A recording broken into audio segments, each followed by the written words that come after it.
Tu veux comprendre pourquoi certaines personnes semblent attirer l'argent et la réussite pendant que d'autres stagnent ou luttent pour s'en sortir. La différence ne réside pas uniquement dans l'intelligence ou l'éducation, mais dans la mentalité. Aujourd'hui, on va plonger profondément dans les schémas mentaux du pauvre et du riche. Crois-moi, ce que tu vas découvrir va probablement te secouer. Ne pars pas. Ce que tu vas entendre dans la deuxième partie de cette vidéo pourrait bien transformer ta relation à l'argent à jamais.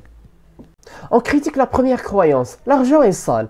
La mentalité de pauvre dit, l'argent corrompt, l'argent est haram, ceux qui ont de l'argent sont arrogants ou injustes.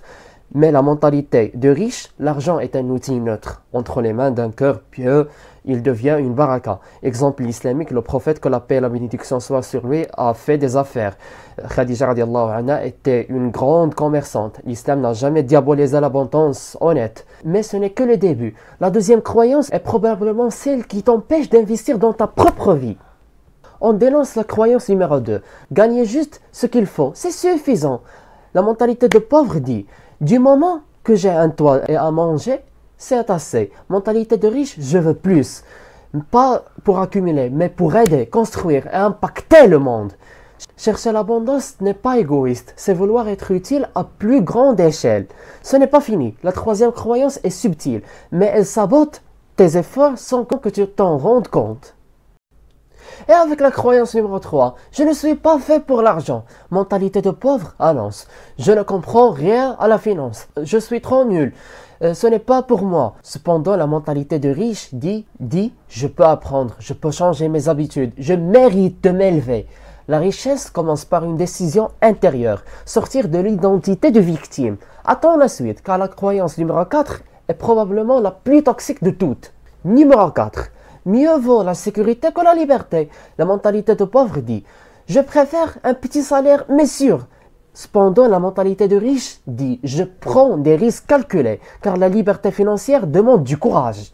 Beaucoup restent coincés dans des jobs qu'ils détestent, juste par peur de perdre un confort temporaire. Tu penses que tu travailles dur? La cinquième croyance va te montrer que le travail sans vision peut te ruiner. On met en lumière la cinquième croyance. Travailler plus est égal gagner plus.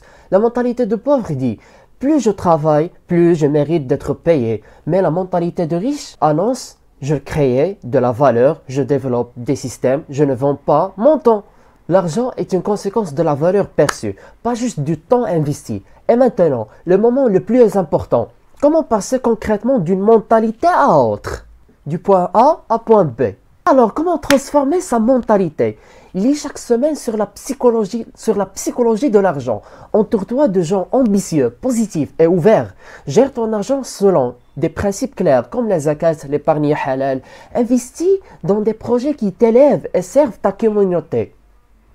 Garde une intention sincère. Cherchez la richesse pour Allah, pas pour l'ego. Tu veux un guide pas à pas pour développer une mentalité riche, même si tu viens de très loin, laisse un commentaire et dis « Je suis prêt et je préparerai quelque chose de spécial, Inch'Allah ». En guise de conclusion, la différence entre une vie de frustration et une vie d'impact ne tient pas à la chance, mais à ce qu'il y a entre tes deux oreilles. Change ta mentalité et tu changeras ta réalité.